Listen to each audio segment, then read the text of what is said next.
was really tough. The wind and the rain, it wasn't ideal conditions, but we had to adapt it.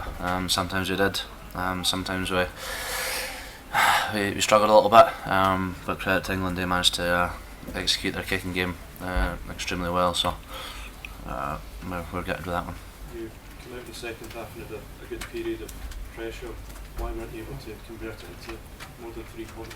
Yeah, look, we got some good opportunities in that second half, especially early doors, and got ourselves into some good areas, but just unfortunately came up short. But a couple of decisions didn't quite go our way, but we got to get on with it and make sure we get back down there and try again. But as I say, the boys are bitterly disappointed with the final outcome, but again, there's some good things and some things to improve on. How painful was it, Stuart, from your own personal point of view, given the nature of the England try? Yeah, devastated. Again, it was a huge chance for us to exit and get down the right end. Unfortunately, the ball just didn't set up, and it was tough to take. I put the boys under a wee bit of pressure, and unfortunately, we didn't manage to get out there. So I'll take that on my shoulders, take it on the chin, and be in a position to say that I made a mistake. I'm not going to shy away from it. I did make a mistake, and these things unfortunately cost us. As you've lifted the team now and go again after 2 defeats with your campaign where it is in some of these situations? Yeah, look, we're hurting now. But again, on Monday when we're back in together, we'll get back and look forward to our next job. The thing for us now is to realise and accept where we've gone wrong and start learning from these costly errors and make sure we're in a great place when we play against Italy in a couple of weeks' time.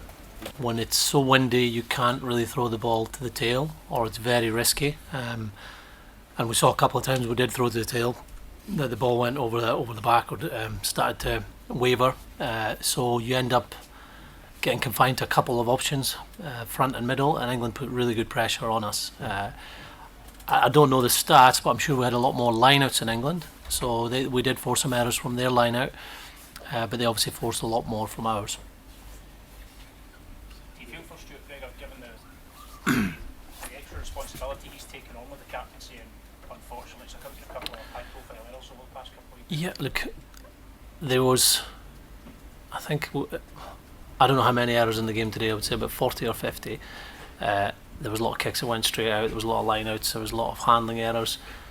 Stuart, what he tried to do there was let that ball go over the try line, and it just didn't bounce up. Now if that ball had bounced forward, we were at a 22, not a scrum 5. So it was a decision that is very hard to judge in those conditions. And he's an inch or two away of making a brilliant decision. Although some of his play was outstanding again today. Like how manufactured space in that weather to beat 2 or 3 players and then put a kick back into the 22 was excellent momentum for us in the second half. And you look through the back line, and it is very tough to play in those conditions, to deal with bubbling balls, to deal with high balls when your fingers are frozen. So there's going to be mistakes, and there was a lot of them today from both sides.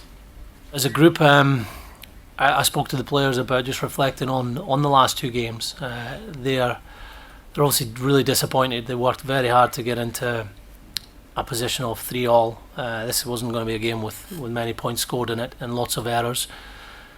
And they worked really hard to get a chance to winning, or a chance of getting ahead. But we have played 2 very good teams in the last 2 weeks.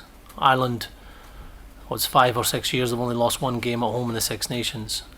Today we played the World Cup finalists, who have a set piece and probably game that is already based a lot on kicking, that they can adapt to these conditions.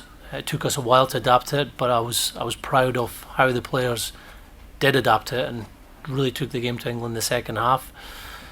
At a 3-all for a long time, obviously that game could have gone either way, and that's something that we have to take as a group, that we played 2 top quality teams, but when we go to our next game, we're going to make sure we're better, and if we have chances of winning our next game or our next 3 games, we're going to do all we can to find a way to win.